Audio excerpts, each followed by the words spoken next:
এই তো পিয়াদি আসছে। সে বললো তুই যা, আমি যাচ্ছি। হাঁটতে যাচ্ছে ঠাকুমা? ও চলো, যাও, যাচ্ছি, যাও।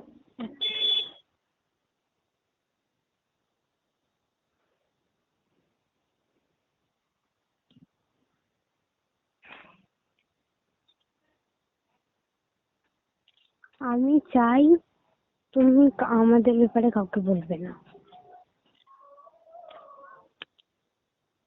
ঠিক বলতে আছে? চাইও না, কিন্তু তুমি কাজটাই তো এমন এমন করছো। তোমাকে যেটা বলতে মানা করছি ঘুরে ফিরে সেই কথাটাই বলছি, তা আমার ডাউট হবে না, কষ্ট হবে আমি না? তো ওই জন্য বলছি, আমিও তো তোমাকে বারণ করছি, তা তুমি কেন ওকে বলছো? তোমার সাথে আমার কোথায়? সালমাকে কেন বলছো আমি ওকে ভালোবাসি?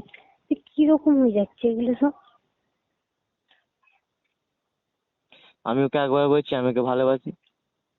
প্রথমে ওকে কি বললাম? আমি প্রথমে ওকে বললাম যে দেখো, ওকে কারোর সাথে কথা বল, আমি জাস্ট জিজ্ঞাসা করলাম।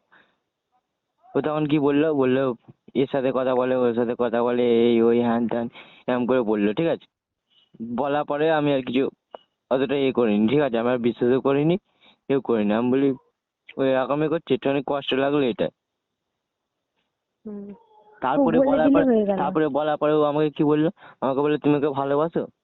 আমি বললাম দেখো, ও আমাকে ভালোবাসে না, ঠিক আছে, আমি মুসলিম। এবার এটা কোনোদিন হবে না, ওইটা ভাবে হিন্দু মুসলিম কাস্টের প্রবলেম। হিন্দু মুসলিমের কোনোদিন বিয়ে হয়নি তো।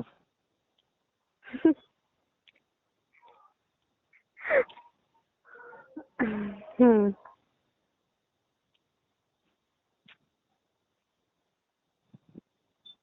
কত হিন্দুদের মেয়ে আমাদের এখানে বিয়ে হয়ে গেছে।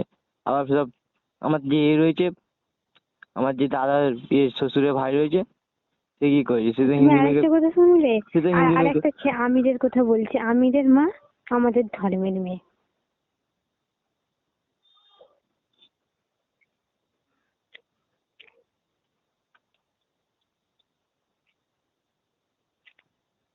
রেগে গেলে নাকি? হ্যাঁ,